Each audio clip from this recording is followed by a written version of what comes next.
అందరూ పడతారు అని ఒక్కసారి అంటే అందరూ రక్షించబడతారు కదా అని చాలా మంది ఒక తప్పుడు ఆలోచనలో ఉన్నారు. तो बहुत सारे लोग जो है एक ऐसे गलत विचार में हैं, परमेश्वर तो सब कुछ संभव करने वाला, सब कुछ कर सकता है। तो वो सब लोगों के लिए सारे सारे एक ही बार उद्धार पाए करके वो बोलने से सबके सब उद्धार पाएंगे ना। ఆయన పరలోకంలో ఉండి భూలోకంలో ఉన్న మనుషులందరూ ఇదిగో రక్షణ పొందేసేయండి, అందరి పాపాలు నేను క్షమిస్తాను, అందరూ రక్షించబడ్డారు అంటే సరిపోతుంది కదా అనుకుంటారు.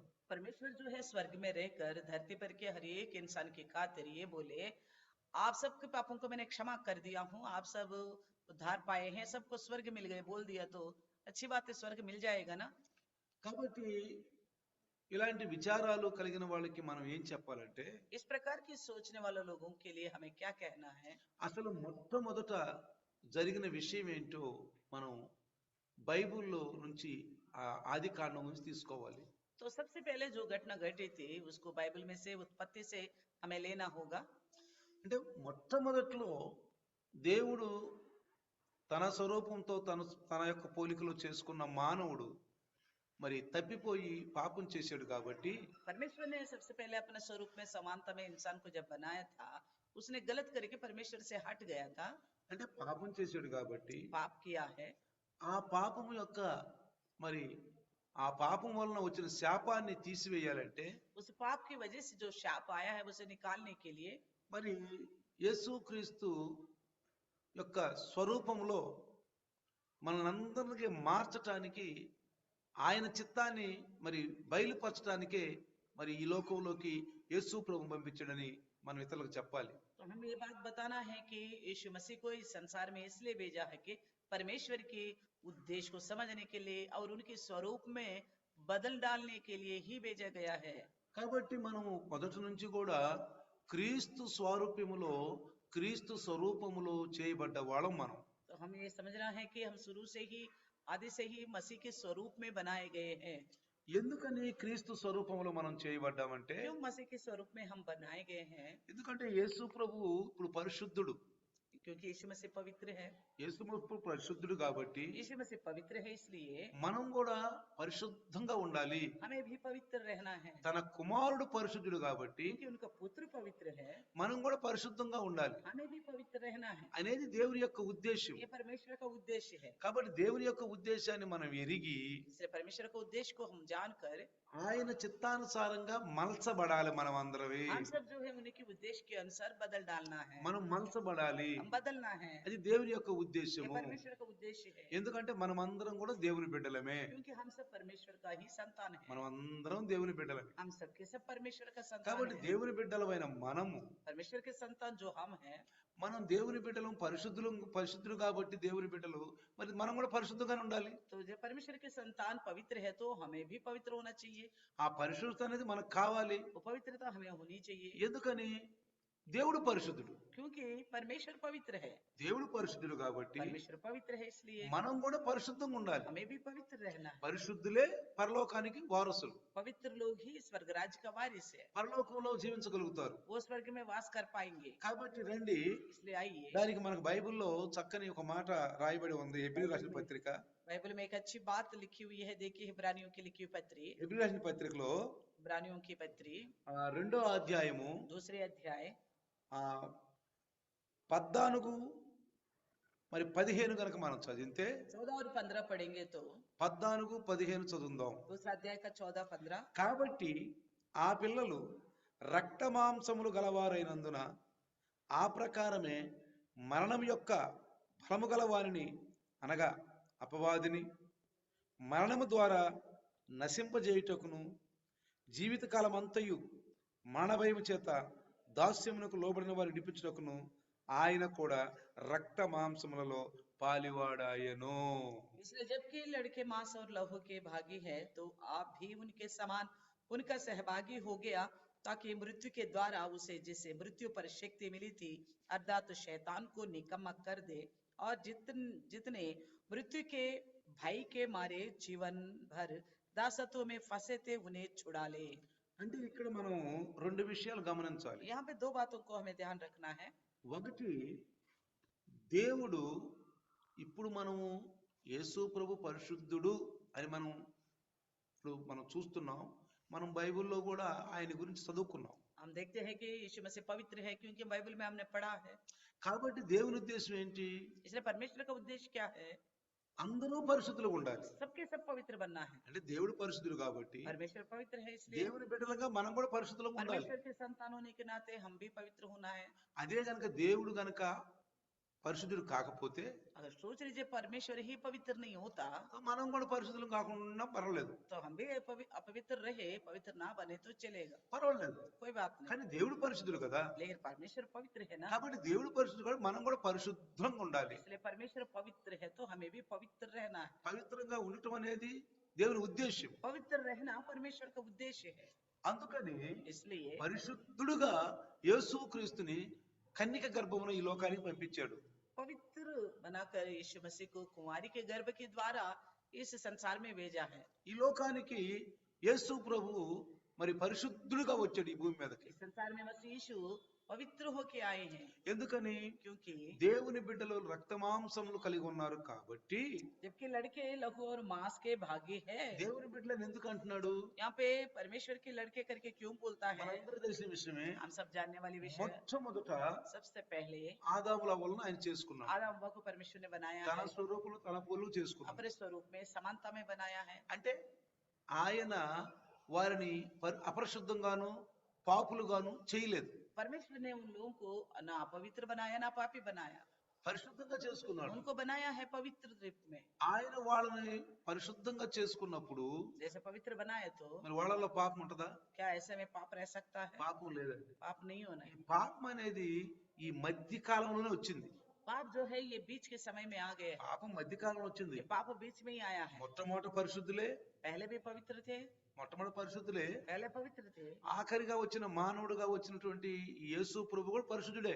आखिरी में मानव रूप में जो आए मसीह यीशु, वो भी पवित्र है, ఈయన పరిశుద్ధుడే. ये भी पवित्र है। ఈ పాపం అనేది మధ్యలో వచ్చింది. ये पाप जो है बीच में आ गया। ఈ మధ్యలో ఈ పాపం రావటం వలన ये पाप आने की वजह से దేవుడు తన కుమారుడుగా యేసు ప్రభు భూమి మీద పంపించాడు. इसलिए परमेश्वर ने अपने पुत्र के रूप में मसीह यीशु को भेजा। ఇక్కడ చూడండి, यहाँ देखिए, జీవిత కాలం అంతయు మరణ భయము చేత దాస్యములకు లోబడిన వారిని విడిపించుటకును ఆయన కూడా రక్త మాంసములలో పాలివాడాయను.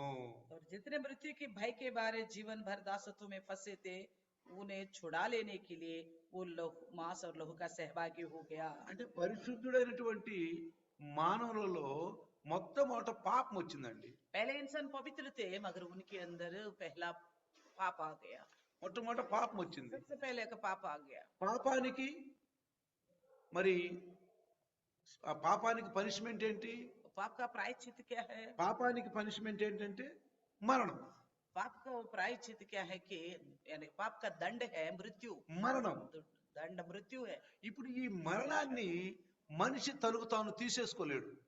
పాపాన్ని తీసేసుకో, ఈ మరణాన్ని తనకు తాను తీసేసుకోలేడు. ये मृत्यु को इंसान अपना आप नहीं हटा सकता, తీసేసుకోలేడు. नहीं हटा सकता। ఎందుకని? क्यों? మనిషి పాపం చేసినప్పుడు, పాపం మనిషిలో ప్రవేశించినప్పుడు దేవుని శాపానికి గురయ్యాడు మనిషి. मनुष्य ने पाप किया तो परमेश्वर का शाप का अधीन होना पड़ा इंसान को। ఆ పాపానికి గురైపోయాడు కాబట్టి पाप के वश में आ गया है, వాళ్ళకి శాపం తగిలింది. उनको शाप लग गया है, ముగ్గురికి. तीनों को। కావాలంటే ఒకసారి చూద్దాం. अब देखिएगा ఆది కాండము उत्पत्ति మూడో అధ్యాయం కనుక చూస్తే, दूसरा अध्याय देखने से మూడో అధ్యాయంలో तीसरा अध्याय में మొట్టమొదట శాపం, పాముకి శాపం పెట్టాడు. सबसे पहले सांप को शाप दिया गया, పాముని सर्प को। చూడండి, మూడో అధ్యాయము तीसरा अध्याय 14వ వచనం కనుక మనం చదివితే, మూడో అధ్యాయము 14వ వచనం కనుక మనం చదివితే, तीसरा अध्याय का 14 वचन पढ़ेगा तो, అందుకు దేవుడైన యెహోవా సర్పముతో, నీవు దీన్ని చేసినందున పశువులన్నిటిలో భూజంతులన్నిటిలో నువ్వు శపింపబడిన దానవై నీ కడుపుతో ప్రాకుచు నీవు బ్రతుకు దినములన్నీ మన్ను తిందువు. लिखा गया परमेश्वर ने कहा, तूने तूने जो ये किया है इसलिए तू सब घरेलू पशु और सब बनेलू पशुओं से अधिक शापित है। तू पेट की बल चिल्ला करेगा और जीवन भर मिट्टी चाटता रहेगा। అంటే మొట్టమొదట పాము కాళ్ళు ఉన్నాయని కూడా ఈ మధ్యన సైంటిస్టులు కూడా ఒకసారి పేపర్లో రావడం జరిగింది. इस बीच में कुछ साइंटिस्टों ने पहचाना है सर्प को आदि काल में पाँव हुआ करता था, पैर थे करके साबित किया।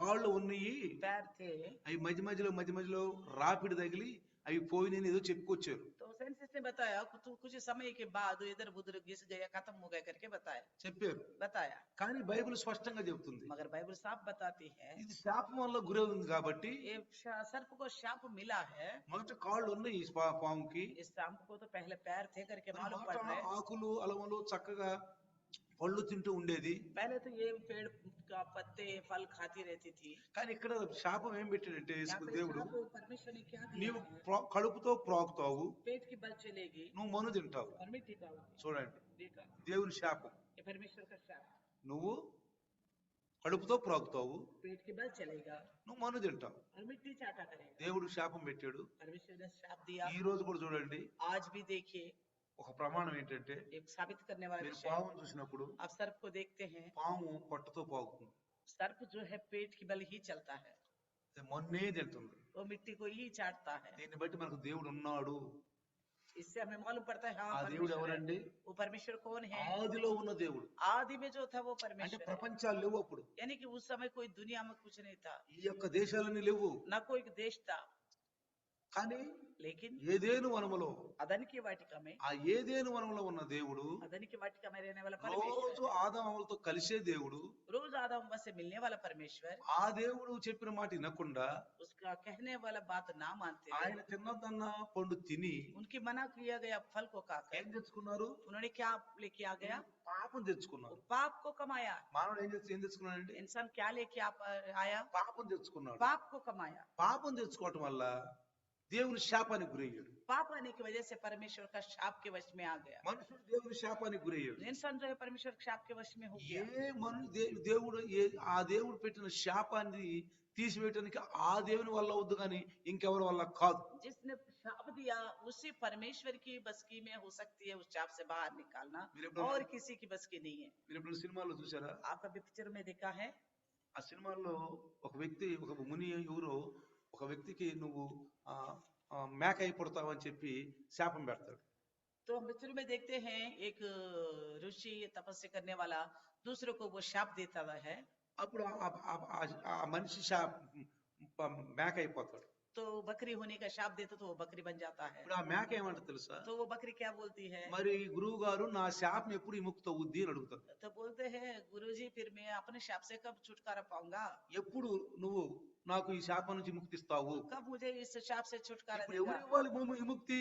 कौन देना है छुटकारा? ఎవరైతే ఆ మనిషిని మేకగా చేశాడో जिसने उस इंसान को बकरी बनाया था, ఆ మనిషే ఆ యొక్క గురువే వచ్చి దీన్ని మళ్ళీ ఆ శాప విముక్తులు చేయాలి. वही गुरु आके इसे उस इंसान को बकरी से फिर शाप से छुटकारा देना है, అతనే చెప్తాడు దానికి విరుగుడు. तो वही उसका छुटकारा बताएगा। అదే విధంగా इसी प्रकार ఇప్పుడు ఎక్కడి నుంచి వచ్చింది ఆ మాట? तो कहाँ से आई ये बात? ఈ యొక్క కహావత్ అనే విషయం అసలు హకీకత్గా అన్నట్టుగా చూపిస్తున్నారు. ఇది ఎక్కడి నుంచి వచ్చింది? ये कहावत जो है हकीकत जैसे बताते हैं, ये कहाँ से आया? ఆది కారణం. उत्पत्ति। ఎందుకని? क्यों? దేవుడు పావును శపించాడు. परमेश्वर ने सर्प को शाप दिया, అది అది పొట్టతో పాగుతుంది, वो पेट की बात चल रही थी, తర్వాత మన్ను తింటుంది. वो मिट्टी खाती है। తర్వాత उसके बाद స్త్రీకి स्त्री को 15వ వచనం, 15 वचन, మరియు నీకును స్త్రీకిని సంతానమునకును ఆమె సంతానమునకు వైరము కలుగజేసేదను, అది నిన్ను తల మీద కొట్టును, నీవు దానిని మడిం మీద కొట్టుదు అని చెప్పాను.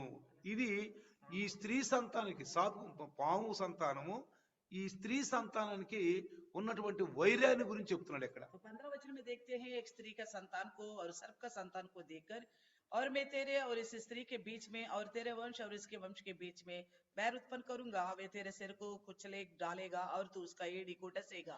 ఏ స్త్రీ అయితే పాపం చేసిందో जिस स्त्री ने पाप किया था, ఆమెకి శాపం పెడుతున్నప్పుడు उसको शाप देते वक्त అప్పుడు పావుతో ఏమంటాడంటే దేవుడు, सबसे क्या कहता నీ परमेश्वर, సంతానానికి స్త్రీ సంతానానికి तेरा वंश और स्त्री के वंश में ఇద్దరి మధ్యన వైరం కలుగుద్ది. दोनों के बीच में बैर उत्पन्न होगा, వైరం కలుగుద్ది. बैर उत्पन्न होगा, అది నిన్ను తల మీద కొడతది. वो सिर को कुचल डालेगा। అంటే స్త్రీ సంతానము పాము తల మీద కొడతారు. स्त्री के संतान जो है पैर सर्प का पैर सर पर मारेगा, నీవు దానిని మడి మీద కొట్టుదు. तो उसका एड़ी में डसेगा। ఇప్పుడు కూడా చూడండి, अभी भी देखिए, ఇప్పుడు కూడా చూడండి, अभी भी देखिए, పాము ఎక్కడ కొట్టినా సావదండి. सांप को कहीं पे भी मारो तो वो नहीं దేవుడు मरेगा। ఉన్నాడు, तो इससे मालूम पड़ता है हाँ परमेश्वर है, ఇది చెప్పాలి మీరు. ये बताना है, అందుకనే చెప్తున్నాను. इसलिए मैं बताता हूँ। చాలా మంది చాలా అపోహలు ఉన్నాయి, बहुत सारे लोग हैं, इसके लिए कुछ कल्पनाएं हैं, చాలా అపోహలు ఉన్నాయి. बहुत सारे कल्पना गढ़ते हैं। కాబట్టి తెలియని వారు తెలియజేయాలంటే ఆది కాండంకి వెళ్ళాలి మనం. तो जिसको पता नहीं है उसको बताना होगा, तो हमें उत्पत्ति में जाना पड़ेगा। మధ్యలో తీసుకుంటే అంతా గడబడైపోద్ది. अगर बीच में से ये लेंगे तो सब कुछ गड़बड़ हो जाएगा। మనము చెప్పలేము సరిగా, వాళ్ళు సరిగా ఇది నిజమే అని తెలుసుకోలేదు. हम भी ढंग से नहीं बता पाएंगे, वो भी आगे वाला सच्चाई को नहीं जान पाएगा। కాబట్టి ఇప్పుడు ప్రమాణం ఏంటంటే, इसका मतलब क्या है यहाँ पे साबित ఇప్పుడు करने वाला विषय? పావుని ఎక్కడ కొట్టమంటారండి? सर्प को कहाँ मारने के लिए बोलते తల हैं? మీద కొట్టనంటారు. तो सब लोग बोलते सर पे मारो बोलते మీకు हैं। తెలుసో లేదు? आपको पता होगा, నడుము మీద కొట్టు, आप कमरे के ऊपर मारो, తోక మీద కొట్టు, पूंछ के ऊपर मारो, ఎక్కడ కొట్టినా కానీ పాము సావదండి. कहीं पे भी मारो वो सर्प नहीं मरेगा, ఉల్టా మనకు తిరిగి కాటేస్తుందంట. और उल्टा हमें डसेगा। కాబట్టి ఎక్కడ కొట్టాలి? इसलिए आप कहाँ मारना है? స్త్రీ సంతానం. स्त्री का संतान, స్త్రీ సంతానం ఎక్కడ కొట్టాలి? स्त्री का संतान सर्प को कहाँ मारना है? सर को कुचलना है, తల మీద కొట్టాలి. सर को कुचलना है, తల మీద కొట్టాలి. सर को कुचलना है। పాము ఎవరు ఎక్కడ కట్ చేసి ఎక్కడ కాటేసి తెలుసా? तो ये सर्प कहाँ पे डसेगा? మడమే. एड़ी में डसेगा। ఎప్పుడైనా చూడండి మీరు, अभी भी देखो, ఎప్పుడైనా చూడండి, ఇప్పుడు కూడా చూడండి, कभी भी పాము देखिए, మడం మీదే కాటేస్తుందండి.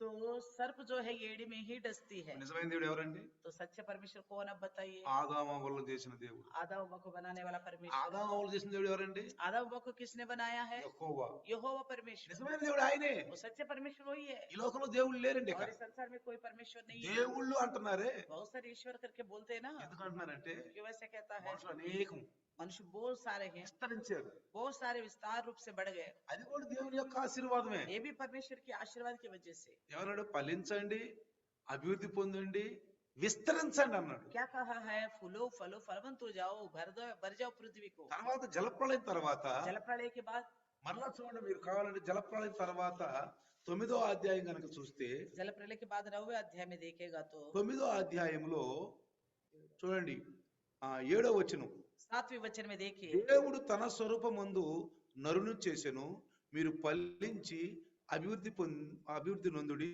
మీరు భూమి మీద సమృద్ధిగా సంతానము కని విస్తరించుడి.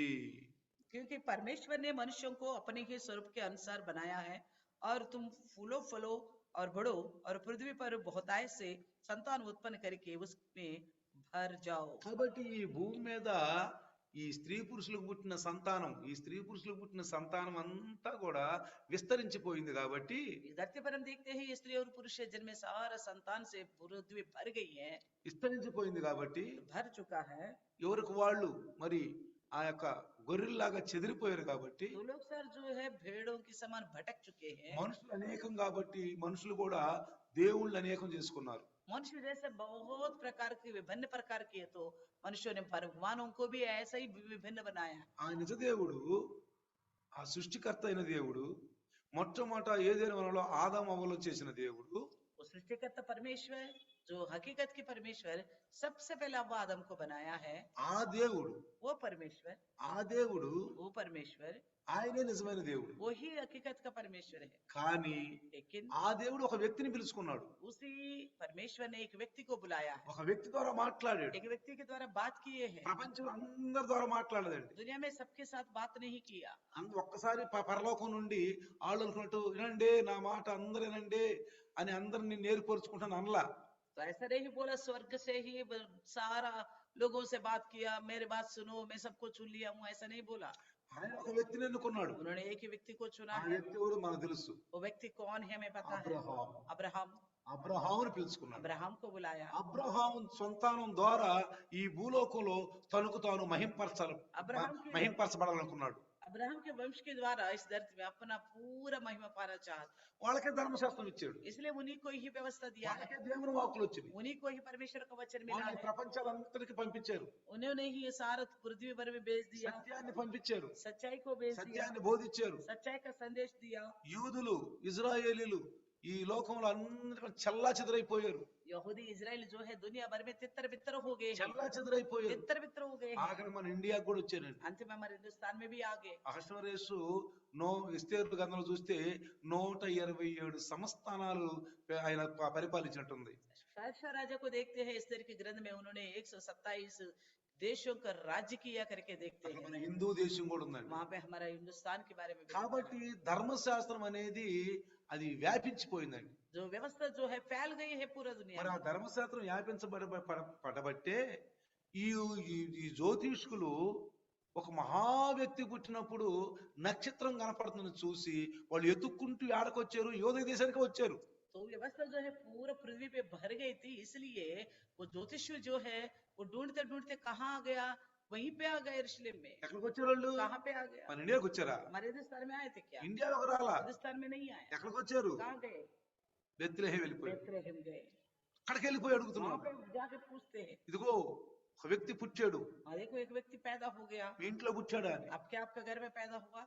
మరి ఏ రోజు కూడా తెలుసు, हेरोद भी जानता है, ఎందుకంటే దేవుని వాక్కులు వాళ్ళకి వచ్చినాయి. क्योंकि परमेश्वर का वचन उनको मिला है। హేరోదు ఎవరు తెలుసా? ये हेरोद को उन पता है, ఏదో వంశం వాడు, एदोम की वंश का है, అంటే ఏశావు యొక్క వంశపు వాడు, यानी कि एशाऊ का वंश का है, ఏశావు వంశం వాడు. एशाऊ की वंश का है। కాబట్టి అతను అంటాడు యూదుల రాజుగా పుట్టాడు, ఎక్కడున్నాడు చెప్పమంటున్నారు. तो इसलिए वो पूछते हैं कि यहूदियों के राजा जो पैदा हुआ कहाँ है, ఒక రాజు రాబోతున్నాడు, यानी कि यहूदियों में एक राजा आने वाला है। పట్టుకున్న సింహాసనాన్ని మళ్ళీ ఎక్కాలి. तो जो खो चुके हैं उस सिंहासन पर फिर से चढ़ना है, మళ్ళా దావీదు రాజు మహారాజు యొక్క సింహాసనం ఆయన కూర్చోవాలి. फिर से दाऊद के सिंहासन पर उनको विराजमानना है। ఈ మధ్యకాలం ఏం జరుగుతుందో తర్వాత ఒకసారి చెప్తాను, మళ్ళీ इस మీకు. बीच के समय में क्या होगा एक बार और कभी మళ్ళీ ఒక बताऊंगा, సందేశం చెప్తాను మీకు. एक और संदेश बताऊंगा। కానీ लेकिन దేవుని ఉద్దేశం అది, परमेश्वर का उद्देश्य ये था, మళ్ళీ దావీదు సింహాసనం ఎక్కాలి. కాబట్టి फिर से दाऊद का सिंहासन पर चढ़ना है। ఎవరు ఎక్కుతారండి? कौन चढ़ेगा?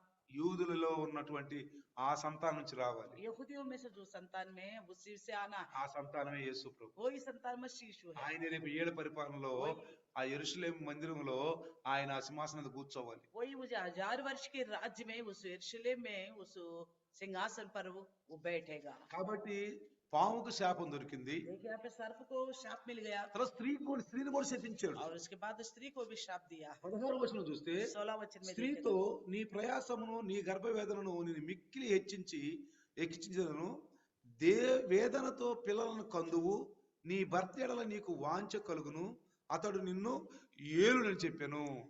16वें वचन में लिखा है 3:16 उत्पत्ति में, फिर स्त्री से उसने कहा, मैं तेरी पीड़ा और तेरी गर्भवती होने के दुख को बहुत बढ़ाऊंगा, तो पीड़ित होकर बालक को उत्पन्न करेगी, और तेरी लालसा तेरे पति की ओर होगी, और वह तुझ पर प्रभुता करेगा। ఇది మొదటి నుంచి జరుగుతుందా స్త్రీకి ఈ గర్భవేదన, యా మధ్యలో వచ్చిందా? तो ये गर्भवती होने का जो दुख है, ये पीड़ा होना क्या पहले से है, ये बीच में आया है? ఎక్కడి నుంచి? ఆది నుంచే కదా. आदि से है ना। మరి ఈ దేవుళ్ళందరూ ఎవరు? ये बाकी सारे भगवान बोलने वाला कौन है? వీళ్ళు వచ్చి ఏం చేశారు? इन्होंने क्या किया? ఏమైనా చేశారు? వీళ్ళు వచ్చి क्या कुछ किया है? ఏం చేయలే. कुछ नहीं किया। ఆ నిజమైన దేవుడు యెహోవా అన్ని చేశాడు. और सच्चे परमेश्वर यहोवा के ने ही सब कुछ भी किया। ఆకాశం చేసింది ఆయనే, భూమి చేసింది అన్ని చేసింది ఆయనే. आकाश को उसी ने बनाया, पृथ्वी को भी उसी ने बनाया। కాబట్టి నువ్వు నేను इसलिए आप और हम మంచి మార్గంలో ఉన్నాం. अच्छे मार्ग में हैं। మనం ఎవరు నమ్ముకున్నాం? हम किस पर भरोसा किए हैं? సృష్టికర్త అయిన దేవుడిని. सृष्टिकर्ता परमेश्वर को। ఆయనని యేసు ప్రభువు తండ్రిగా మనకు పరిచయం చేశాడు. तो उसी परमेश्वर को मसीह यीशु ने पिता के रूप में मिलाया है। చూడండి మీరు देखिए आप ఒకసారి 20వ అధ్యాయము యోహాను సువార్త, यूहन्ना सुसमाचार अध्याय 20। అక్కడ యేసు ప్రభు తిరిగి లేచిన తరువాత సమాధి నుండి कब्र से यीशु मसीह जी उठने के बाद మరియమ్మతో ఏం చెప్తున్నాడంటే, मरियम से क्या कहता है?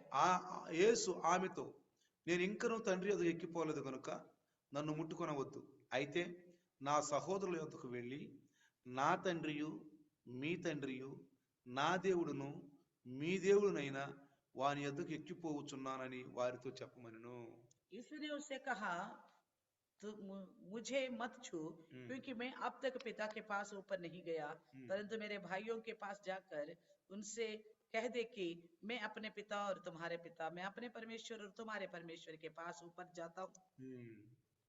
ఇప్పుడు యేసు ప్రభుల వారు వచ్చి अब यीशु मसीह आकर ఆ దేవుడు మనకు తండ్రిగా చేశాడు మనం तो उस परमेश्वर को हमारे पिता के रूप में मिलाया, అంటే మనకు దగ్గర సంబంధాన్ని यानी ఏర్పరిచాడు कि परमेश्वर से हमारे नजदीक रिश्ता बनाया, తండ్రి కొడుకుల సంబంధాన్ని ఏర్పరిచాడు पिता और पुत्र का रिश्ता जोड़ दिया। కాబట్టి ఇక్కడ చూడండి इसलिए देखिए ఆ దేవుడు ఆ యెహోవా దేవుడే ఈ స్త్రీకి శపించాడు उस यहोवा परमेश्वर ने ही स्त्री को शाप दिया है। చూడండి देखिए ఇప్పుడు ఆ శాపాన్ని తీసివేయటానికి उस शाप को हटाने के लिए ఆ శాపాన్ని తీసివేయటానికే हटाने के लिए ही దేవుడు ఈ విధానం అంతటిని ఏర్పాటు చేశాడు तो परमेश्वर ने ही ये योजना बनाया ఈ है, ప్రణాళిక ये योजना అంటే बनाया है। యేసు క్రీస్తులో ఆ సంకల్పాన్ని చేశాడు यीशु मसीह में एक योजना बनाया है। కాబట్టి ఇప్పుడు స్త్రీకి గర్భవేదనతోటి ప్రసవిస్తుందని చెప్తే ఇప్పుడు అదే జరుగుతుంది ఇప్పుడు हम देखते हैं कि स्त्री पीड़ित होकर गर्भवती के दुख होकर बच्चों की जनेगी, तो वही हो रहे आजकल हम देखते हैं। తర్వాత उसके बाद 17 17 में మళ్ళీ ఆదామును శపించాడు फिर आदम को शाप दिया है। ఆదాముతో నీవు నీ భార్య మాట విని తినవద్దన్నా నేను నీకు ఆజ్ఞాని పక్ష ఫలమును తింటివి గనుక నీ నిమిత్తము నేల శపించబడి ఉన్నది, ప్రయాసముతోనే నీవు బ్రతుకు దినములన్నీ దాని పంట తిందువు, అది ముండ్ల తుప్పలను గచ్చ పొదలను నీకు మలిపించును. చూసారా देखा 17 और 18 में लिखा तीसरे अध्याय में, हाँ। और आदम से उसने कहा तूने जो अपनी पत्नी की बात सुनी और जिस वृक्ष के फल के विषय में मैंने तुझसे आज्ञा दी थी कि तू उसे ना खाना, उसको तूने खाया और इसलिए भूमि तेरे कारण शापित है। तू उसकी उपज जीवन भर दुख के साथ खाए करेगा और वह तेरे लिए कांटे और ऊंट कटारे उगाएगी और तू खेत की उपज खाएगा। ఈ భూమి శపించబడిందంటే ఆదాము వల్లనే, ये धरती अगर शापित हुआ तो केवल आदम की वजह से, దేవుడు చేసుకున్న మనుషుల వల్లనే. ये परमेश्वर जो मनुष्यों को बनाए उन्हीं की ఎందుకని वजह से, అతను ఆజ్ఞ మీరాడు, क्योंकि उन्होंने परमेश्वर के आज्ञा को उल्लंघन किया है, దేవుడు చెప్పిన ఆజ్ఞ మీరాడు. परमेश्वर की कही हुई आज्ञा को उल्लंघन किया అందుకే है। మనకి ఈ బైబిల్ ఇచ్చాడు. इसलिए हमें ये बाइबल ग्रंथ दिया है। ఇందులో దేవుడు మాట్లాడే మాటలు, इसमें जो है परमेश्वर की गई बातें हैं, దేవుడు మాట్లాడిన జీవవాక్కులు ఉన్నాయి. परमेश्वर की जीवित बातें हैं। ఇది గనక మనం ఫాలో చేయకపోతే, इसका अनुकरण हम नहीं करेंगे तो, దీని గనక ఈ విధులు ఈ కట్టడలు ఈ ఆజ్ఞలు గనక మనం పాటించకపోతే इस नियमों को शासनों को अगर पालन नहीं करेगा మనం పాపులమే. तो हम पापी ठहरेंगे। ఏదేను మనములో आदन की वाटिका में ఒకే ఒక్క మాట కమాండ్, एक ही आज्ञा दिया गया है, ఆజ్ఞ, आज्ञा दिया ఆ गया పండు తినొద్దు, वो फल मत खाओ। మంచి చెడులు तेलुगु में। తెలివినిచ్చేయి ఆ పండు తినొద్దు నువ్వు. तो अच्छा और बुराई का पता कराने वाला वो फल मत खाना। వాళ్ళిద్దరికి ఆ ఆజ్ఞ ఇచ్చారు అవ్వాదం. दोनों को वही आज्ञा दिया। ఇప్పుడు ఇంత బైబిల్ ఇచ్చాడు మనకి, अभी तो हमारे लिए इतना सारा बाइबल दी, ఇంత బైబిల్ రాయించాడు इतना మనకి. सारा बाइबल हमारे लिए लिखवाया। ఎందుకని क्यों? ఒక పాపం మనిషిలోకి వచ్చినప్పుడు ఆ పాపం స్ప్రెడ్ అయిపోయి మనిషి అంతా పాపైపోయాడు. एक पाप एक इंसान के अंदर आ गए तो वो पाप पूरा ऐसा भर गया, फैलता गया, इसलिए सारे के सारे पापी बन गए। ఇష్టం వచ్చినట్టు పాపం చేయటం మొదలు పెట్టాడు. सबके सब मन मर्जी के ఆ अनुसार पाप పాపానికి करना। లెక్కే లేదు, उस पाप का कोई गिनती सीमा नहीं है, లెక్కే లేదు. कोई सीमा नहीं है। అందుకనే దేవుడు మరలా మనకు బైబిల్ ఇచ్చాడు. इसलिए परमेश्वर फिर से हमने बाइबल हमें बाइबल दिया है, ఇది జీవ వాక్కులు. ये जीवित वचन है। అందుకే బైబిల్ చదువుతున్న మనము इसलिए बाइबल पढ़ने वाला हम ఆజ్ఞల మీద తప్పు చేయకూడదు, आज्ञाओं को उल्लंघन नहीं करना चाहिए, ఎప్పుడు కూడా తప్పు చేయకూడదు. कभी भी नहीं करना चाहिए गलत। అందుకని इसलिए అంటాడు లోకాసు వార్తలో కూడా, మీరు నేను వద్దన్న పని చేస్తూ నన్ను మీరు ప్రభువా ప్రభువా ప్రభు ఎందుకు అంటున్నారు? చూడండి लूका सुसमाचार 6:46 में लिखा है, చదవండి 6:46. 6:46 में देखिएगा, చదవండి ఒకసారి లోకాసు వార్త.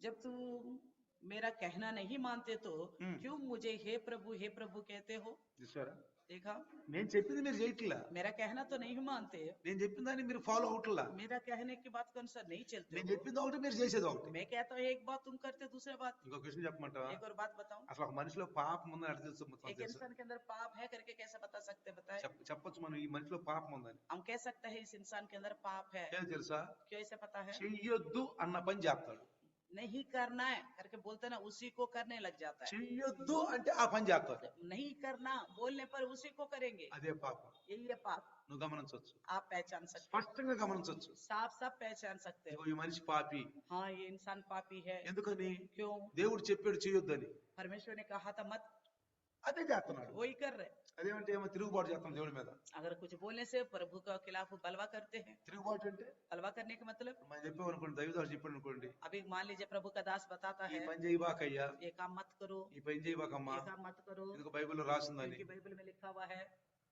అప్పుడు ఏమంటారు? तब क्या कहेंगे? మేమే కనపడ్డామా, क्या हमें दिखाई दिया, మేమే పాపులమా हम ही पापी है क्या? అని అంటారు. ऐसा बोलते कि नहीं बोलते? ఇప్పుడు ఎవరి మీద తిరగబడుతున్నట్లు? तो ऐसा भी किसके ऊपर बलवा कर रहे थे? ఆజ్ఞలు ఎవరి? దేవుని. आज्ञा किसकी है? परमेश्वर की है। దేవుని ఆజ్ఞలు చెప్తున్నప్పుడు परमेश्वर की आज्ञा ఆ दास చెప్పిన बताता है। మనిషి మీద తిరగబడతారు. बताने वाले इस इंसान के ऊपर बलवा कर रहे हैं। అందుకే యేసు సిలువేసింది. इसलिए तो यीशु को क्रूस पर डाला। ఎన్నిసార్లు అన్నారు వాళ్ళు? कितने बार कहा उन्होंने, నిజమైన క్రీస్తు అయితే మాతో చెప్పు, अगर आप सच्चे में मसीह हो तो हमसे बताओ, చెప్పు, हमको कहो, క్రీస్తు చెప్పు అన్నారు. तो बताओ अगर मसीह हो तो। యేసు ప్రభు ఏమన్నాడు? मसीह यीशु ने क्या నేను कहा? క్రీస్తునే, मैं तो हूँ मसीहा, నేను ఎన్నోసార్లు చెప్పాను, मैं कई बार बताया हूँ, మీరు వినలేదు. आपने नहीं सुना। ఇప్పుడు మేఘాల మాత్రం కూడా చూస్తారు మీరు. तो इसी प्रकार में कल बादलों में आता हूँ, మనుష్య కుమారుడు మేఘాల మాత్రం చూస్తారు. मनुष्य का पुत्र को बादलों में आते हुए देखोगे। పాపం వచ్చింది వాళ్ళకి. ये बात सुनकर उनको गुस्सा आ गया। పాపం వచ్చి गुस्सा आके యేసు సిలువకి ఎక్కించారు. यीशु मसीह को क्रूस में चढ़ाया, సిలువకి ఎక్కించారు. क्रूस में चढ़ाया। అందుకే ప్రియులారా, इसलिए प्रिय, ఆ యేసు ప్రభుని పదే పదే పదే పదే పదే పదే పదే శోధిస్తూ ఉన్నారు. यीशु मसीह को बार बार वो परखते गए। ఎందుకంటే ఇక్కడ ముగ్గురు శాపం వచ్చేసింది. यहाँ देखिए हम यहाँ 3 लोगों को यहाँ पे ఒకటి शाप పాము శాపం వచ్చింది, एक तो सर्प को शाप मिला, రెండు స్త్రీకి శాపం వచ్చింది, दूसरा स्त्री को शाप मिला, మూడు పురుషులు శాపం వచ్చింది. तीसरा पुरुष को शाप मिला। వీళ్ళు ముగ్గురు ఎప్పుడు ఉన్నారు? वो 3 ही थे उस वक्त। ఎవరు? कौन? జంతువులు, జీవ జంతువులు అన్ని, పశువులు పక్షులు అన్ని ఉంటాయి. और भी जीव जंतु पशु पक्षी है, పాము, सर्प है, తర్వాత उसके बाद స్త్రీ, स्त्री, తర్వాత उसके बाद పురుషుడు. पुरुष। ఇప్పుడు కూడా చూడండి, अभी भी देखिए మనం పనిచేసేప్పుడు చెమట వచ్చింది చూసారా? मेहनत करने से पसीना आता है ना, చెమట వచ్చింది, पसीना छूटता है ना, శాపం అండి అది. इस शाप की वजह से। అంటే అంతకు ముందు మనిషికి చెమట లేదండి, इससे पहले इंसान को पसीना नहीं आता था, కష్టపడే పని లేదండి. क्योंकि मेहनत करने की आवश्यकता नहीं थी। దేవుడే అన్ని అవసరాలు तो ఇచ్చాడు. परमेश्वर ही सारे जरूरतों को पूरा करता था। మనమే పోగొట్టుకున్నాం, हम इन्हें खो बैठा ऐसे మనం अवसर को। పోగొట్టుకున్నాం. हम खो बैठे थे। ఒక వ్యక్తికి బాగా పనిచేసినప్పుడు చెమటలు ఎందుకు పడుతున్నాయి एक అంటే, इंसान को मेहनत करने पर क्यों पसीना छूटता है? ఎందుకు పడుతున్నాయి అంటే ఇందుకే శాపం. क्योंकि ये शाप होने की वजह से। మళ్ళీ చెమటలు పట్టుకుని ఉండాలి మనకంటే ఏం చేయాలి? फिर से हमें पसीना ना आए उसके लिए हमें क्या करना है? మనిషికి చెమటలు పట్టుకున్నాం అంటే పరలోకానికి వెళ్ళిపోవాలి. तो पसीना ना आना होने तो स्वर्ग राज्य में जाना है। అందుకే పరలోకంలో ఏ పని లేదు అంటున్నాడు. तो बोलते हैं ना स्वर्ग में कोई काम नहीं అసలు है। ముందు ఒక మనిషికి ఏ పని లేదు. तो पहले भी इंसान के पास कोई काम नहीं పాపం था। మనిషిలో రాకముందు पाप हुआ इंसान के अंदर आने से पहले ఏముంది? कोई काम नहीं। చక్కగా ఆయన చెప్పాడు, దీన్ని నీరు పోసుకయ్యా ఎదుగుతూ నేను ఆయనే ఎదిగిస్తూ ఉన్నాడు. तो परमेश्वर ने बोला यहाँ पे रहो, और वो सारा बगीचे को परमेश्वर ही बढ़ा रहा था। ఏమే సోప్రాలు వేసే పని లేదు, యూరియాలు వేసే పని లేదు, कोई खाद डालने की दवाई डालने की जरूरत नहीं थी, దున్నే పని లేదు, ना जो हल जोतने का काम था, ఏం పని లేదు. कोई काम नहीं था। ఇప్పుడు అదే దేవుడికి ఉద్దేశం అంటే మళ్ళా మనల్ని ఆ పరలోకానికి తీసుకెళ్లి అక్కడ ప్రశాంతంగా విశ్రాంతిగా ఉంచాలని దేవుని ఉద్దేశము. परमेश्वर का यही उद्देश्य है, फिर से हमें उस स्वर्गराज में ले जाके पहले जैसे आराम से रहते थे ऐसे रखना चाहता था। మీరు నిర్ణయించుకోండి, ఇక अभी आप निर्णय कीजिए, పరలోకానికి వెళ్తే ఎంత ఆనందం, स्वर्ग में जाने से कितना आनंद होगा, ఎంత ఆనందం. कितना आनंद होगा। అందుకే ప్రియులారా इसलिए प्रियो చూడండి, देखिए ఆ ప్రకటన గ్రంథము प्रकाशित वाक्य 21వ అధ్యాయము 21 अध्याय 7వ వచనం మనం చదివితే, 7वें वचन पढ़ेगा तो జయించువాడు వీటిని స్వతంత్రించుకొనును. कहता है कि जो जय पाए वही इन वस्तुओं का वारिस होगा। అర్థమైందా? समझ में आ गया? జయించిన వాడు, जो जय पाएगा, మొదటి మనసు ఓడిపోయాడు కాబట్టి पहला इंसान तो हार गया था, స్వతంత్రించుకోలేకపోయాడు. तो उसने नहीं पाया उन वस्तुओं ఆ को, ఏదేను మనం నుంచి బయటికి తరం పడ్డాడు. उसको अदन की वाटिका से बाहर निकाल ఆ दिया गया। శాంతి ప్రశాంతి స్థలం నుంచి బయటికి తెరవబడ్డాడు. जहाँ शांति मिलता था, विश्राम मिलता था, उस जगह से भगाया गया। అప్పటి నుంచి ఇప్పటి వరకు మానవుడు, तब से लेकर अभी तक, ఇప్పటి వరకు మానవుడు. अभी तक ఇక యేసు ప్రభు రాకపోతే ఇక ముందుకు కూడా अब यीशु मसीह आने से और आगे को भी ఏమవుతుందంట? क्या हो रहा है? इस इंसान చెమట को ఓడ్చి, तो पसीना बहा करना पड़ेगा। చెమట ఓడ్చి తింటాడంట. पसीना बहा कर ही खाएगा, ఊరకనే రాదండి. बेकार में नहीं, कुछ भी नहीं आता फालतू का। ప్రసవించినప్పుడు నొప్పులతో బాధపడుతుంది, स्त्री भी बच्चे जन्ने के लिए बड़ी पीड़ा को सहती है, ఒకసారి చనిపోతుంది కూడా. कई बार मर भी जाती है। పాము सर्प పొట్టుతో పాగుతుంది, पैर से ही पेट से ही चलती है, మన్ను తింటుంది. तो मिट्टी को चाटती ఇవన్నీ है। చూస్తున్నారుగా మీరు. ये सारी बातों को देख रहे हैं ना आप। ఇప్పుడేమో నమ్మండి, अभी तो हम कम से कम विश्वास करो। అంటే మీరు నమ్మేరులే, हाँ, तो आपने तो विश्वास किया, నమ్మలు అంటలేదు. मैं आपसे नहीं మీరు कहता हूँ। చెప్పండి ఇతరులకి, आप बताइए दूसरों ఈ को, నిజమైన దేవుడు యెహోవా అని, ఆయన పంపించిన కుమారుడు నిజమని, ఈయనే దేవుడని ఇతరులకు చెప్పండి, తెలియజేయండి. वो जीवित परमेश्वर यही यहोवा है, उन्होंने ही अपने पुत्र को भेजा है, यही परमेश्वर है करके लोगों को बताइएगा। ఇది ఏదో కేవలం లైవ్ లోకి వచ్చి వినటము వెళ్ళటం కాదు, విని ఇతరులకు అందించాలి. केवल आप लाइव में बैठ गए, सुना चले गए, ऐसा नहीं, सुनना है और दूसरों को पहुंचाना है। ఈయనే నిజమైన దేవుడమ్మా. यही जीवित परमेश्वर है। ఎట్లా చెబుతున్నావు నిజమైన దేవుడని? कैसे बताते हो? ఏ విధంగా చెబుతున్నావు? किस तरह बता पा रहे हैं? పాము చూడు పట్టుతో పోతుంది, देखो सांप देखो पैर से चलती है, బైబిల్లో రాశారు. बाइबल में लिखा गया है। పాము చూడు మన్ను తింటుంది, पाँव सर्प को देखो वो मिट्टी चाटती है, స్త్రీ చూడు నొప్పులు పడుతుంది, स्त्री को देखो जो पीड़ा सहती है, పురుషుడు చూడు పని చేసేటప్పుడు కానీ మనుషులు పని చేసేటప్పుడు చెమటలు పడుతున్నాయి. इंसान को पुरुष को देखो मेहनत करता तो पसीना छूटता है। మరి దేవుడి యొక్క ఉద్దేశం ఏంటి? फिर परमेश्वर का उद्देश्य क्या है? ఆ ఏదైనా వల్ల ఉండటం, హాయిగా ఉంటాం. उस आदन के वाटिका में उनके साथ बड़ा आराम से ఇప్పుడు रहना। ఆ ఏదైనా నుంచి ఎందుకు బయట తెలివేశాడు? अबे आदन के वाटिका से क्यों बाहर भगाया? దేవుని మాట విన్నందుకు. प्रभु का बात ना सुनने की ఇప్పుడు वजह దేవుని మాట బైబుల్, से। अभी परमेश्वर की बात जो है बाइबल है, ఈ బైబుల్, ये बाइबल है। ఈ బైబుల్లో ఉన్నదంతా మనం పాటించాలి. ये बाइबल में जो कुछ भी है मैं उसे पालन करना है। అందుకే ఏమన్నాడు? इसलिए क्या कहता है? ఒకటి చూడండి, ప్రకటన గ్రంథము प्रकाशित वाक्य में ही 22:18 చదవండి ఒకసారి. 22 का 18 पढ़ेंगे। 22:18. मैं हर एक को जो इन पुस्तक की भविष्यवाणी की बातें सुनाता है ఆ, गवाही देता हूँ, हाँ। यदि कोई मनुष्य इन बातों में कुछ बढ़ाए तो परमेश्वर उन विपत्तियों को जो इस पुस्तक में लिखी है उस पर बढ़ाएगा। यदि कोई इस भविष्यवाणी की पुस्तक की बातों में से कुछ निकाल डाले तो परमेश्वर उस जीवन के वृक्ष और पवित्र नगर में से जिसका वर्णन इस पुस्तक में है उसका भाग निकाल देगा।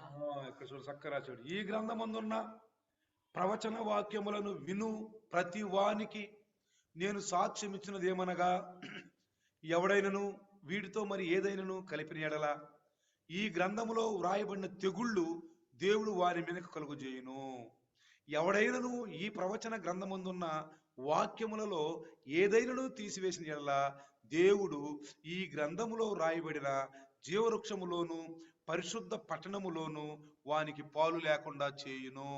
సరా, देखा है ना? ఒకటేందంట, पहले विषय ఎవడైనా వీటితో మరి ఏదైనా కలిపిన ఎడల ఏం జరుగుద్ది? कुछ बातों को मिलाने से क्या होगा? తెగుళ్ళు వస్తాయి. तो इसके ऊपर विपत्ति आएंगे। ఎక్కడున్నాయి తెగుళ్ళు? कहाँ है विपत्तियां? ఒక్కసారి నిర్గమాకాండానికి వెళ్ళండి. एक बार निर्गमन की पुस्तक में जाइएगा, 8వ అధ్యాయం నుంచి చూస్తే 8वें अध्याय से देखेंगे तो ఎన్ని తెగుళ్ళు వస్తాయో చూడండి. कितने सारे विपत्ति आ रहे देखिए। 10 తెగుళ్ళు ఉండే అక్కడ. 10 विपत्तियां हैं। ఇక ఆ తర్వాత ఇజ్రాయేల్ అరణ్యంలో పోయినప్పుడు ఎన్ని తెగుళ్ళు వచ్చినాయో చూడండి. और देखिए इजराइल जब जंगल तक पहुंचे तो कितने महामारी आए, ఎన్ని తెగుళ్ళు వచ్చినాయో कितना చూడండి. विपत्ति उनके पास आया था। అందుకే ఈ వైరస్లు, ఈ ఇన్ఫెక్షన్లు అన్ని ఎందుకు వస్తున్నాయండి? ये वायरस है, इन्फेक्शन है, सारे कुछ क्यों आ रहे ఎవరి हैं? ద్వారా వస్తున్నాయి? किसी के द्वारा? మానవుల ద్వారా. इंसान के द्वारा ही। ఎందుకు వస్తున్నాయి? क्यों आ భూమి रहे हैं? శపించబడింది. धरती शापित हो गया, భూమి శపించబడింది. शापित हो गई ये धरती। రోమాపత్రికలు అంటాడు 8వ అధ్యాయంలో, रोमियो के 8 में कहता है, రోమాపత్రిక అంట మళ్ళీ దేవుని కుమారుల కొరకంట ఆమె పృథ్వీ, ఆ పృథ్వీ దేవుని కుమారుల కొరకు ఎదురు చూస్తుందంట. ఆ పృథ్వీ, భూమి. रोमियो की पत्रिका में लिखा है परमेश्वर की पुत्री के लिए यानी कि उनका अपने छुटकारा के लिए धरती इंतजार कर रही है करके लिखा गया है। ఎందుకని? क्यों? మొదట భూమి శపించబడలేదు. पहले तो वो धरती जो है शापित नहीं हुआ था, ఈ మానవుడు పాపం చేసినప్పుడే శపించబడింది. तो इंसान जब पाप किया तो तभी शाप मिल गया था। మొదట భూమి చక్కగా మంచిగా పరిశుద్ధంగా ఉండేది. पहले धरती जो बिल्कुल साफ था, కాబట్టి ఇప్పుడు మనం భూమిని పూజించకూడదండి. इसलिए धरती का पूजा नहीं करना चाहिए। ఎవరైనా భూమిని పూజించకూడదు. कोई भी धरती का पूजा नहीं करनी चाहिए। చాలా మంది చూడండి, बहुत सारे लोग देखिए చర్చికి వెళ్ళేటప్పుడు కూడా चर्च जाते वक्त भी ఇట్లా అనుకుని వెళ్తారు. ऐसा माथा टेक के जाते हैं। భూమిని ఎవరు పూజించకూడదండి. भूमि का कोई पूजा नहीं करना है। భూమి శపించబడిందండి. वो धरती जो है शापित हो गई ఈ है। దేశాలు పుట్టక ముందే, ఈ మనుషులు పుట్టక ముందే భూమి శపించబడింది.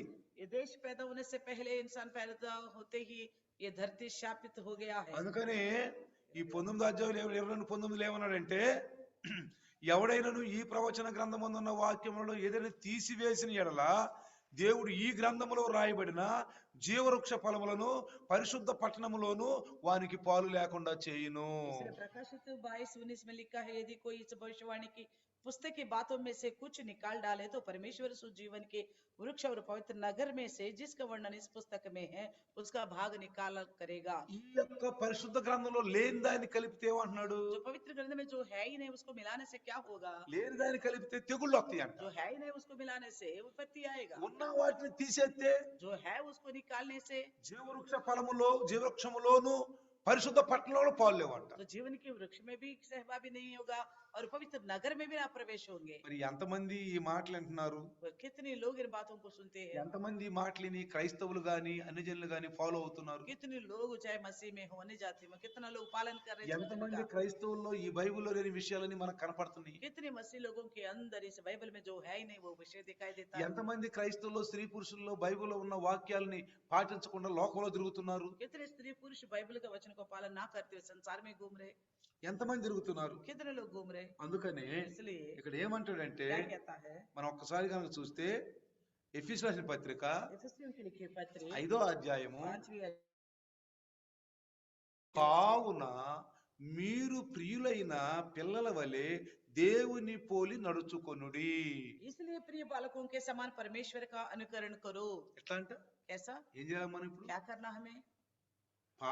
మానవుడు పాపి అయిపోయాడు. इंसान तो पापी हो गया, అందుకనే ఆ ఏదో నుంచి బయట నెట్టేసాడు. इसलिए आदम की वटिका से बाहर निकाल दिया, శాపం వచ్చేసింది. शाप आ गया। మళ్ళీ మనం దేవుని కుమారులుగా ఉండాలంటే फिर से परमेश्वर का संतान बन के रहना तो అందుకని తన కుమారుని పంపించాడు. इसलिए अपना पुत्र को भेज दिया। తన కుమారుని పంపించి మత్తయి సువార్త 3వ అధ్యాయంలో 17వ వచనం చదివితే అనుకుంటాను, 15వ వచనం అనుకుంటాను.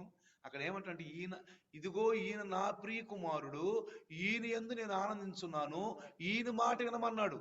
मत्ती सुसमाचार 3 अध्याय का 17वें देख रहे 17వ వచనం लिखा है कि देखो अकड़े ये वाला मेरा था। प्रिय पुत्र है, इससे मैं प्रसन्न हूं करके बताया गया। ఈయన నా ప్రియ కుమారుడు, ये मेरा प्रिय पुत्र है, నేను పంపిస్తున్నా. मैंने भेजा हूं। శాపం ఇచ్చింది ఎవరు? शाप किसने दिया है? యెహోవా దేవుడే. परमेश्वर यहोवा ही है। ఆదాము అవ్వలకి పాము శాపం ఇచ్చింది ఎవరు? सर्प को आदम हव्वा को शाप किसने दिया है? యెహోవా దేవుడే. परमेश्वर यहोवा। యేసును పంపించింది ఎవరు? यीशु मसीह को भेजा किसने? యెహోవా దేవుడే. यहोवा परमेश्वर ने। ఆయన ఏమంటున్నాడు? अब वो क्या कहता ఈయన है? నా ప్రియ కుమారుడు, ये मेरा प्रिय पुत्र है, ఈయన యందు మీరు ఆనందించండి. इसमें अत्यंत आप प्रसन्न हो। ఈయన యందు మీరు ఆనందిస్తే अत्यंत प्रसन्न होने ఈయన से మాట వినండి. इनकी बात सुनने ఎవరు మాట और వినొద్దు, किसी की नहीं सुनना, ఎవరు మాట వినొద్దు. किसी की ఎందుకంటే नहीं सुनना, అందరూ పాపులే. क्योंकि सबके सब पापी है। ఈ ఆదాము అవ్వల యొక్క సంతానంలో పుట్టిన ప్రతి ఒక్కరూ పాపే. आदम हव्वा का वंश में से जितने पैदा हुए हैं सबके सब पापी ही है, పాపే पापी है। కాబట్టి ఈయన మాట వినండి. ఇప్పుడు इसलिए अभी यीशु की बात सुने। ఇక క్రీస్తు శకములో మొదలయ్యింది, ఈయన మాట వినండి. तो ईस्वी में शुरू हो गया, इनकी बात सुनो, ఎందుకంటే ఈయన ధర్మశాస్త్రం నెరవేర్చాలి. क्योंकि ये व्यवस्था को पूरा करना है। అది ధర్మశాస్త్రం వాళ్ళకి ఇచ్చాడు. व्यवस्था केवल उन्हीं को ही दिया, అది इस्राएलियों ఓన్లీ को। ఛాయే అంటున్నాడు. तो केवल वो छाया करके बोलते అది हैं, ఛాయే. वो छाया అసలు करके రూపం बोलते యేసులో ఉంది. हैं। असलियत तो जो है यीशु मसीह में है, అసలు రూపం యేసులో ఉంది. तो असलियत तो हकीकत मसीह यीशु అందుకే में है। పౌలు గారు రాస్తాడు ఎబ్రీ పత్రికలో, इसलिए इब्रानी में पौलुस कहता है, కోడిల యొక్కయు మేకల యొక్కయు రక్తం ద్వారా ఎవరు శుద్ధీకరించబడరు. भेड़ बकरियों के लहू के द्वारा किसी का भी शुद्ध नहीं होगा, కేవలం ప్రాయశ్చిత్తం జరిగింది, केवल प्रायश्चित हुआ है, కానీ వాళ్ళు పరిపూర్ణులు కాలేదు. लेकिन वो परिपूर्ण नहीं हुए। పాత నిబంధన భక్తులందరూ కూడా पुराने नियम के सारे भक्तगण యేసు ప్రభు సిలువలో పెద్దగా కేక వేసినప్పుడే వాళ్ళ సమాధుల నుంచి బయటకు వచ్చారు. यीशु मसीह क्रूस में जब ऊंची आवाज से चिल्लाया था तभी वो कब्र से बाहर आए थे। అప్పుడు దాకా ఎక్కడున్నారండి పరిశుద్ధులు? कब तक वो कहाँ थे? वो पवित्र వాళ్ళు పరిపూర్ణులు కాదండి. पवित्र परिपूर्ण नहीं थे, वो पवित्र, వాళ్ళకి ఎత్తబడటం లేదు. उनके लिए उठा लिया जाना नहीं था। వాళ్ళు ఆ యొక్క విశ్రాంతి స్థలంలో దాచబడ్డారు. तो विश्राम की जगह में छिपाए गए थे। ఎవరు? कौन? పరిశుద్ధులు. पवित्र।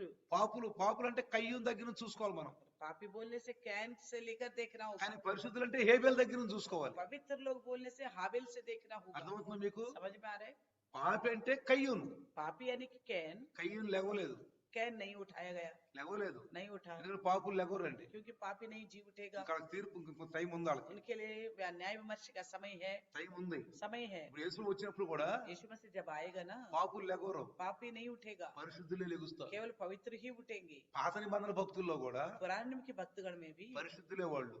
वो जो है पवित्र, వాళ్ళు క్రీస్తు రక్తం కార్చినప్పుడు పెద్దగా కేక వేసినప్పుడు ఆ కేక విని వాళ్ళు లేచారు. तो मसीह जब क्रूस में लहू बहाते ऊंची आवाज से चिल्लाया था, उसी आवाज से वो खबर से उठे थे। మృతులు ఆయన స్వరం వింటారు అని ఉంది. मृतक जो है उनकी आवाज सुनेगा करके लिखा ఇప్పుడు हुआ। ఎవరైతే ఆయన స్వరం విన్నారో अब जो कोई उनकी आवाज सुनेगा, మీకు అర్థమవుతుందా? समझ में आ रहे, ఎవరు ఎత్తబడతారు? कौन उठाया जाएगा? ఇప్పుడు ఎవరైతే ఆయన స్వరం విన్నారో, अब ये कोई उसका आवाज सुनेगा, స్వరం విని ఆయనకి లోబడ్డారు. उनकी आवाज सुन के उनका आधीन हो गया। రేపు ఒకవేళ యేసు రాకముందు మనం చనిపోతే अगर मसीह आने से पहले हमारी मृत्यु हो गई तो ఆయన స్వరం విని ఉన్నాం కాబట్టి हमने उनकी आवाज सुन चुके ఆయన हैं, స్వరం యొక్క గుర్తు మనకు తెలుసు కాబట్టి उनकी आवाज को हम पहचानते हैं, इसलिए కాబట్టి మనం లేస్తాం రేపు. इसलिए हम जी उठेंगे। కాబట్టి ఇప్పుడు इसलिए हम ఎఫెసీయుల పత్రిక 5:1 ఏమని ఉందంటే, क्योंकि 5:1 में क्या लिखा है, కావున మీరు ప్రియులైన పిల్లల వలె దేవుని పోలి నడుచుకొనుడి. इसलिए आप जो है प्रिय बालकों के समान परमेश्वर की सी चाल चलो। అర్థమవుతుందా? समझ में आ रहे, ఎట్లా మన దేవుని పిల్లలం అయితే ఎలా ఉండాలంట? परमेश्वर के बच्चे होने पर हमें कैसा चलना है, ప్రభువులో నడుచుకోవాలి. प्रभु में चलना మరి है। మనకంటే తెలుసు हमें कैसे पता అందరూ चलना, పాపులే కదా, तो सबके सब तो पापी है, ఇంకెవరు ఉన్నారు? कौन है? అందుకని తన కుమారుడు పంపించాడు. इसलिए अपना पुत्र को भेजा है, పంపించి ఆయన ద్వారా తెలియజేస్తున్నాడు. उनको पुत्र को भेजा है, उन्हीं के द्वारा पवित्रता बताया है। రెండో కొరింథీ రాసిన పత్రిక दूसरे कोरिन्थियों की लिखी हुई 6వ पत्री అధ్యాయము 6 अध्याय 18వ వచనం మనం చదివితే, 6:18 पढ़ेगा तो, మరియు నేను మిమ్మును చేర్చుకొందును, మీకు తండ్రినై ఉందును, మీరు నాకు కుమారులను కుమార్తెలై ఉందురని సర్వశక్తి గల ప్రభు చెప్పుచున్నాడు. कहता है, और मैं तुम्हारा पिता होऊंगा और तुम मेरे बेटे और बेटियां होंगे, ये सर्वशक्तिमान प्रभु परमेश्वर का वचन है। అర్థమవుతుందా? समझ में आ रहा है? సర్వశక్తి గల ప్రభు सर्वशक्तिमान प्रभु है। దేవుడు మోషేకి నేను యెహోవానని చెప్పక ముందు ఆయన అబ్రహాంతోను ఇస్సాకుతోను యాకోబుతోను నేను సర్వశక్తి గల దేవుణ్ణి, నేను సర్వశక్తిమంతు దేవుణ్ణి అనే చెప్పాడు. तो मूसा को परमेश्वर ने अपना नाम यहोवा करके बताने से पहले अब्राहम से भी, याकूब से भी, इसहाक से भी कहा मैं सर्वशक्तिमान परमेश्वर हूँ। మరి యాకోబు ఏమంటాడు? याकूब क्या कहता है, నా తండ్రి దేవుడు, मेरा पिता परमेश्वर, అబ్రహాము దేవుడు. मेरा अब्राहम का पिता परमेश्वर, నా తండ్రి అయిన దేవుడు అబ్రహాము దేవుడు. मेरा पिता परमेश्वर, अब्राहम का परमेश्वर। చూసారా? देखा, ఆ దేవుడే. वही परमेश्वर। మనం ఇప్పుడేమనాలి? हम क्या कहना है, మన పితరుల దేవుడు. हमारे पूर्वजों का परमेश्वर। దేవునికి ఒక దేశం అని ఇంకో దేశం అని ఆయనకి భేదాలు ఉండవండి. परमेश्वर को ये देश अलग है, वो देश है दूसरा करके फर्क नहीं होता, ఎందుకంటే ఈ ఆకాశం భూమి సృష్టించి మనుషులు సృష్టించిన ఆయనే కాబట్టి क्योंकि आकाश और पृथ्वी सारा मनुष्यों को बनाने वाला वही है। వాళ్ళకి సీమ ఏర్పాటు చేశాడు. लेकिन एक सीमा ठहराया है, హద్దు एक सीमा ठहराया है, హద్దు ఏర్పాటు చేశాడు. सीमा ठहराया है, అంతేగాని इतना ही है। ఆయన హద్దులు ఏర్పాటు చేయడం వల్ల దేశానికి ఒక దేవుడు, మరి లోకానికి ఒక దేవుడు కాలేదు. तो ऐसे सीमा बनाने की वजह से देश का एक परमेश्वर, एक जगह का एक परमेश्वर नहीं हो అది सकता, కాదండి, ऐसा नहीं है। చెప్పాలి మీరు. वो बात हम बताना है। కాబట్టి इसलिए మీకు తండ్రినయ్యుందును, మీరు నా కుమారులు కుమార్తెలయ్యుందురు. मैं तुम्हारा पिता होऊंगा और तुम मेरा बेटा बेटियां होंगे। Praise the Lord. हालेलुया। చూడండి మనకి ఎంత ధన్యత చూడండి, देखिए हमें कितना धन्य मिलता है, ఎంత ధన్యత మనకు చూడండి. कितना धन्य जिंदगी हमारा। కాబట్టి అందుకే దేవుడు యేసు ప్రభు భూమి మీద పంపించాడు. इसलिए मसीह यीशु को परमेश्वर ने इस पृथ्वी पर ఎందుకంటే भेजा। ఆయన బిడ్డలు, ఆయన సృష్టించిన అవ్వాదాము బిడ్డలు రక్త మాంసములో ఉన్నాం కాబట్టి क्योंकि उनके बच्चे यानी कि उनके द्वारा सृजे गए हव्वा आदम के संतान लहू और मांस में थे। వీళ్ళందరూ ఆజ్ఞ మీరిపోయినటువంటి ఆదాము అవ్వ సంతానంలో పుట్టారు కాబట్టి ये सब के सब जो है, जो आज्ञा से उल्लंघन हो गया, उल्लंघन किया, उसी आदम अव्वा से पैदा हुए हैं। ఆ దేవుడే శపించాడు కాబట్టి उसे परमेश्वर ने शाप दिया है, మరి ఆ శాపాన్ని తీసివేయటానికి इसलिए उस शाप को हटाने के लिए తన ప్రియ కుమారుని పంపించాడు. अपना प्रिय पुत्र को भेजा है, యేసు ప్రభువును పంపించాడు. यीशु मसीह को भेज పాపి दिया। పాపి కొరకు చచ్చిపోతే ఏం ఉండదండి. पापी एक और पापी के लिए जान देने से कोई फायदा नहीं పాపి है। కొరకు పరిశుద్ధుడే రక్తం కార్చాలి. इसलिए पापी की खातिर पवित्र ही लहू ఆ बहाना, పరిశుద్ధుడు రక్తం కాస్తేనే పరలోకంలో ఉన్న దేవుడు మన శాపాన్ని తీసేస్తాడు. वो पवित्र लहू बहाने से ही स्वर्ग में जो पिता है हमारे शाप को हटा देगा, శాపం తీసేస్తాడు. निकाल देगा। అందుకనే इसलिए ఆయన మనకు ఇదిగో ఆజ్ఞలు ఇచ్చాడు. इसलिए उन्होंने हमें आज्ञा दी है, ఈ ఆజ్ఞలు మనం ఫాలో అవ్వాలి. इन आज्ञाओं को हम पालन ఒకటి करना है, తీసేయకూడదు, एक को नहीं निकालना है, ఒకటి కలపకూడదు. ना मिलाना है। బైబిల్లో నుంచి ఏమైనా తీసేస్తున్నామో చూసుకో, बाइबल में से कुछ नहीं निकाल रहे आप, कहीं देख लो తీసేస్తున్నాం చూసుకో. क्या निकाल ఒకవేళ रहे నీకు తెలియకపోతే हैं। शायद अगर आपको नहीं पता నువ్వు चला, ఏదైనా తీసేస్తున్నప్పుడు कोई बात को निकालते हो, అయ్యగారు ఇది తీసేయొచ్చా అని పాస్టర్ని అడగండి, కాపర్ని అడగండి. अपने चरवाहे से पूछिएगा, पास्टर क्या इसको निकाल सकते हैं? ఏదైనా కలుపుతున్నప్పుడు अगर कुछ और बात जोड़ देते हो तो, అయ్యగారు ఇది కలపొచ్చా, ఇది చేయొచ్చా అని మీకు తెలియకపోతే ఒకవేళ దయచేసి అడగండి. अगर आपको नहीं मालूम हो तो अपने दास से पूछिएगा क्या इस बात को मिला सकते हैं कि नहीं। అందుకే నేను అంటాను इसलिए मैं कहता हूँ బైబిల్ చదవండి. बाइबल पढ़िए, అందుకే మన క్యాలెండర్, इसलिए हमारे कैलेंडर అందుకే कैलेंडर చక్కగా ఉదయం సాయంకాలం చదువుకోండి. तो सुबह शाम पढ़ लीजिएगा, ఏం చేయొద్దు ఏం చేయకూడదు ఉంది. क्या करना है क्या नहीं करना लिखा। కాబట్టి రండి, इसलिए आइए, మళ్ళీ మనకి విశ్రాంతిని కలుగు చేయబోతున్నాడు. फिर से हमें विश्राम देने वाला है, మొదటి స్థానం మనకి ఇవ్వబోతున్నాడు. पहला जैसा स्थिति हमें देने वाला है। ఆదాంకి అవలకి ఇచ్చిన శాపాన్ని తీసేయబోతున్నాడు. आदम को जो शाप दिया है वो शाप निकालने पर है। అందుకనే ఇప్పుడు నుంచి నీతిమంతులు మృతులైన వారు ధన్యులు, వారు విశ్రాంతిలో గడుపుదలని ఉన్నది. इसलिए कहा गया है अभी से जो प्रभु में मृतक होंगे वो धन्य है, वो विश्राम में प्रवेश हो जाएंगे, హాయిగా ఉంటామండి. बड़े आराम से ఆ रहेंगे। ఏదేను వనములో ఉన్నట్టుగా హాయిగా ఉంటాం. जैसा आदन के वाटिका में तो ऐसे बड़ी आराम से रहेंगे। అందుకే దేవుడు మనకు ధర్మశాస్త్రం ఇచ్చాడు, इसलिए प्रभु ने हमको व्यवस्था ప్రవక్తలను दिया, పంపించాడు, नबियों को भेजा है, విధులు ఇచ్చాడు, दिया है, ఆజ్ఞలు ఇచ్చాడు, आग्रह को दिया ఆఖరి है, క్రీస్తుని పంపించాడు, आखिरी में मसीह को भेजा है, సువార్త అందించాడు, सुसमाचार అపోస్తులను ఇచ్చాడు, प्रेरितों को दिया है, బైబుల్ని ఇచ్చాడు, बाइबल दिया है, కాపర్లను ఇస్తున్నాడు, चरवाहों को दिया है, మంచి సంఘాలు. अच्छी कलिसिया, కాబట్టి మంచి బోధ, अच्छे संदेश, కలిపి చెరిపిడి బోధ వద్దండి. मिला जुलाने वाला संदेश नहीं, కలిపొద్దు, తీసేయొద్దు. तो ना मिलाना है ना ఆ निकालना, జ్ఞానం మీకు ఉండాలి, वो ज्ञान हमें होना चाहिए, మనకు ఉండాలి. हमें होना चाहिए। మనం గుడ్డెద్దు అంటాం, చేలో పడ్డట్టు ఉండకూడదు. हम अंधे भैंस की तरह खेत में जाने वाला नहीं होना ఆ चाहिए। జ్ఞానం మనకు ఉండాలి. परमेश्वर का ज्ञान हमारे पास है। అందుకే మీరు ఏం వింటున్నారు జాగ్రత్తగా इसलिए గమనించండి. जो कुछ सुनने तो ध्यान से सुनो क्या सुन रहे ఏదో కూసోటం రావటం కానీ అసలు ఏది గలుపుతున్నారు, ఏది తీసేస్తున్నారు, అది కూడా మనకు జ్ఞానం ఉండాలి. तो आना बैठना नहीं, कौन सा मिला रहे कौन सा हटा रहे, इस बात को समझने का ज्ञान మీరు కూడా होना चाहिए। గమనించాలి, आप भी पहचानना మనం है ఎలా నడుస్తున్నాం, हम कैसे चल रहे మనం हैं, కరెక్ట్ నడుస్తున్నాం, हम क्या ढंग से चल దీని रहे हैं, ఇతరులకు చెప్పాలి, अब दूसरों को बताना है, అందించాలి. अब पहुंचाना है। రండి ప్రార్థిద్దాం. आइए प्रार्थना చిన్న करें, ప్రార్థన. थोड़ी सी प्रार्थना। వందనాలు ప్రభు, धन्यवाद प्रभु ఈ రోజు जी, స్పష్టంగా మాట్లాడారు. आज बड़े साफ साफ बात की है। నిజమైన దేవుడు మీరే. सच्चे परमेश्वर आप ही ఆ है, గుర్తులు ఇప్పుడు కనపడుతున్నాయి, तो पहचान करते हैं हम, సృష్టిలో కనపడుతున్నాయి. सृष्टि में देखते हैं, అందుకే కీర్తనకారుడు అంటాడు, इसलिए भजनकार बोलता है సృష్టి చూస్తే మీకు అర్థమైపోతుంది. सृष्टि देखने से हमें समझ में आता అవును है। నాయన, हाँ प्रभु जी, స్త్రీ ఇప్పుడు నొప్పులు పడుతుంది, हाँ स्त्री अभी भी जच्चा बच्चा का సంతానం पीड़ा నొప్పులు सहती है, పడుతుంది. बच्चा जन्ने की पीड़ा ఏదో उठाती है, మేము పనిచేసేటప్పుడు చెమటలు వస్తున్నాయి, तो हम पसीना से मेहनत करते हैं, ఓ పాము తండ్రి ప్రాగుతుంది, तो सर्प जो है पेट की बल మట్టి चलती है, తింటుంది నాయన.